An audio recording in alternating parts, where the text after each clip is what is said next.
दिवाली बेहद ही नजदीक है। रामनगरी अयोध्या में तो अलग ही तरह का उत्साह दिख रहा है। अयोध्या में राम मंदिर में रामलला के विराजने के बाद पहली बार भव्य दीपोत्सव होने वाला है, जिसके लिए खास तैयारियां चल रही हैं।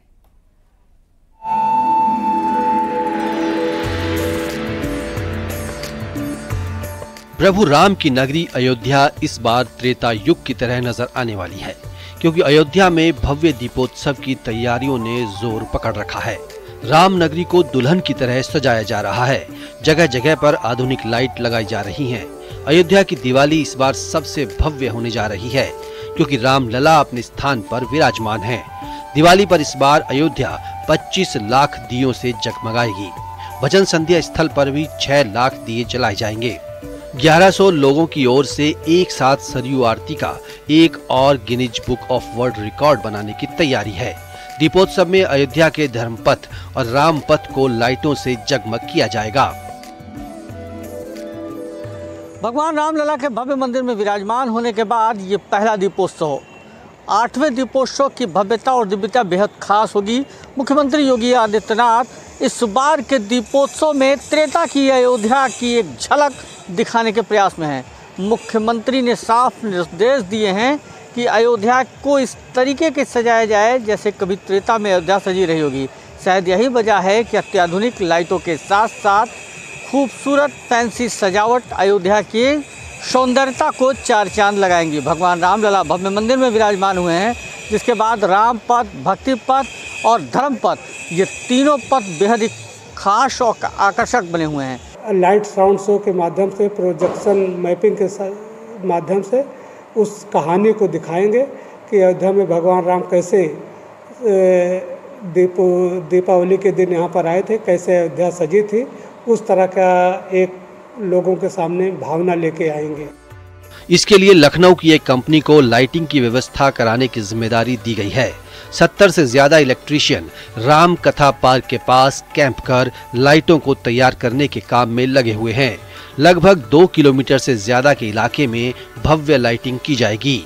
डेकोरेटिव वॉल, इलेक्ट्रिक गेट और आर्टिफिशियल इलेक्ट्रिक लाइटों से पिलर को तैयार किया जा रहा है। दीपावली की सजावट हो रही है ये, और त्रेता की अयोध्या बना रहा है। ये 25 तारीख तक हमारा टारगेट है कि 25 तारीख तक सजावट अपना कार्य पूर्ण हो जाए। बहुत नंबर 1 की लाइटिंग होगी हमारी, जैसे पिछली बार हुई थी उससे भी नंबर 1 काम होगा हमारा। हमारी साथ के लोग काम कर रहे हैं, सब लोग। लमसम 25 तारीख तक कंप्लीट हो जाएगा सब। इस बार लाइट लेजर शो भी आकर्षण के केंद्र में होगा। दर्शक दीर्घा में बैठकर श्रद्धालु दीपोत्सव का आनंद ले सकेंगे। 30 अक्टूबर को साकेत महाविद्यालय से राम कथा पार्क तक शोभा यात्रा निकाली जाएगी। रामनगरी में दीपोत्सव को भव्य बनाने के लिए कोई कसर नहीं छोड़ी जा रही है। अयोध्या को जगमग करने के लिए युद्ध स्तर पर काम चल रहा है। अयोध्या से न्यूज़ 18 के लिए निमिष गोस्वामी की रिपोर्ट। हरिद्वार में गंगा नहर की सफाई के दौरान रेलवे ट्रैक दिखा जो चर्चाओं में है। ऐसे ही ट्रैक से मसूरी ट्रेन पहुंचने की कोशिश साल 1929 में हुई थी, लेकिन कच्चे पहाड़ ने जहां कंपनियों को बर्बाद कर दिया, वहीं इस रेल प्रोजेक्ट के नामो निशान भी मिट चुके हैं। देखिए रिपोर्ट।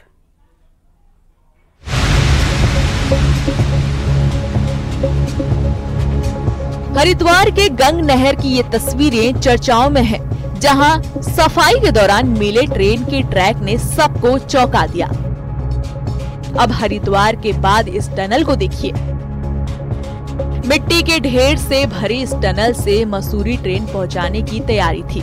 साल 1929 में अंग्रेजों ने इसी टनल के जरिए देहरादून से मसूरी ट्रेन पहुंचाने का सपना देखा, लेकिन कच्चे पहाड़ और कुछ मजदूरों के दब जाने से प्रोजेक्ट पूरी नहीं हो पाई। 1929 के इस रेल प्रोजेक्ट के तौर पर अब सिर्फ टनल का ये मुहाना ही दिखता है। देहरादून के ओल्ड रायपुर से मसूरी का पैदल रास्ता है। इस रास्ते से उस वक्त भी लोग व्यापार कारोबार के लिए आते जाते थे। तब यहाँ पर टोल की व्यवस्थाएं की गई थी, जिसकी गवाही टोल का ये रेट चार्ट देता है।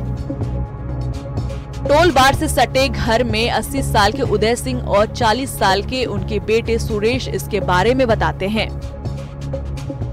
वो रेल को मसूरी, अंग्रेज मसूरी ले जा रहे थे। उन्होंने ऊपर सुरंग भी बना रखी है, कम से कम वो बना रखी 200 मीटर 200 फुट बना रखी सुरंग। उतने में पार कच्चा निकल गया। उस समय तब देश आजाद हो गया, उनकी योजना खत्म हो गई। सारी यहाँ पर पटरियां थी, सब लोगों ने देखी।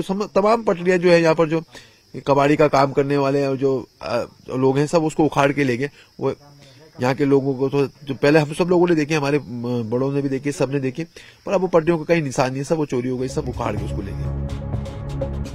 अंग्रेजों का प्लान शिमला और दार्जिलिंग की तरह मसूरी ट्रेन पहुंचाने का था। हेरिटेज एक्सपर्ट लोकेश ओहरी के मुताबिक इस प्रोजेक्ट को 2 कंपनियों ने किया। पहली कंपनी के 35 लाख रुपए लगे और दिवालिया हो गए, तो दूसरी कंपनी भी काम पूरा नहीं कर पाई।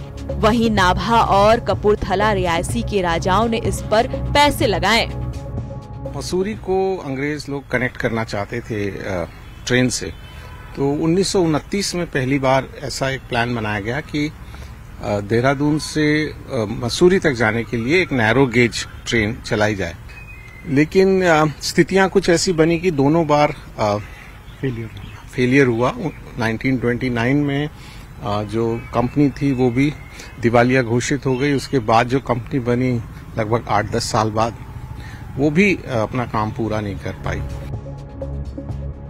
कोशिश बहुत हुई लेकिन कामयाबी नहीं मिली और फिर 1947 में देश की आजादी के साथ मसूरी रेल प्रोजेक्ट पूरी तरह से ठप हो गया और आजादी के 75 साल बाद ट्रेन ट्रैक के नाम पर टनल का सिर्फ ये हिस्सा बचा है, जिसे लोग अब भूतिया टनल भी कहते हैं। दीपांकर भट्ट, न्यूज़ 18, देहरादून।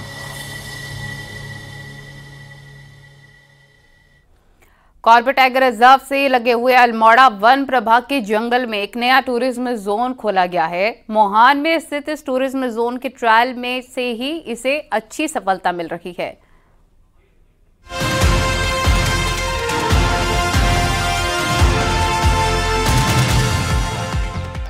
मोहान का इस टूरिज्म जोन 15 नवंबर से पर्यटकों के लिए पूरी तरह खोलने की योजना है।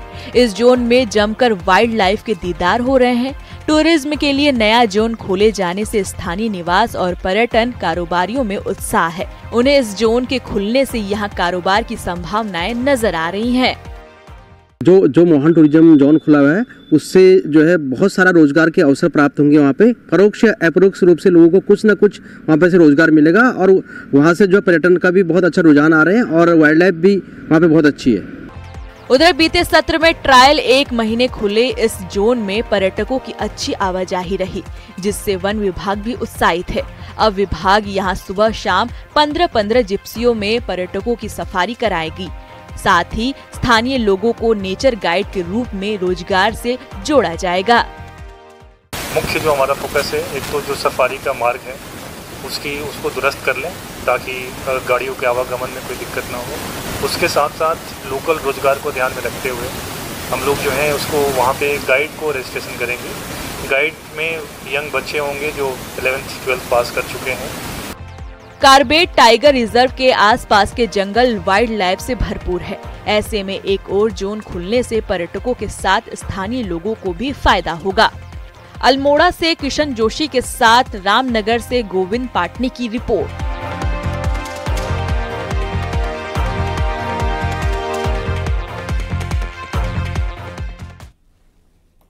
देवभूमि में यूनिफॉर्म सिविल कोड का काउंटडाउन शुरू हो गया। यूसीसी कमेटी ने सीएम धामी को सौंपी 400 पन्ने की रिपोर्ट। 200 पेज की नियमावली भी मुख्यमंत्री को हैंडओवर की है। फिलहाल आपको बता दें कि दिल्ली यमुना नदी में एक बार फिर से जहरीले झाग दिखाई दे रहे हैं। जहरीले झाग की मोटी परत ने यमुना को अपने आगोश में ले लिया। यमुना में काफी दूर तक झाग ही झाग है। दिल्ली पॉल्यूशन कंट्रोल कमेटी की माने तो पिछले साल के मुकाबले इस साल यमुना का पानी और भी ज्यादा प्रदूषित है। ये देखिए तस्वीरें। पहाड़ों पर फोटो शूट करने के लिए जाने की आपको ज़रूरत नहीं है। ये यमुना का पानी ही बादलों का रूप आप देख सकते हैं, नज़र आ रहा है इसमें। ये गंदगी है, ये पोल्यूशन है। स्नोफॉल जैसा दृश्य आपको नज़र आएगा यमुना में। इतना जहरीला और गंदा पानी हो गया यमुना का।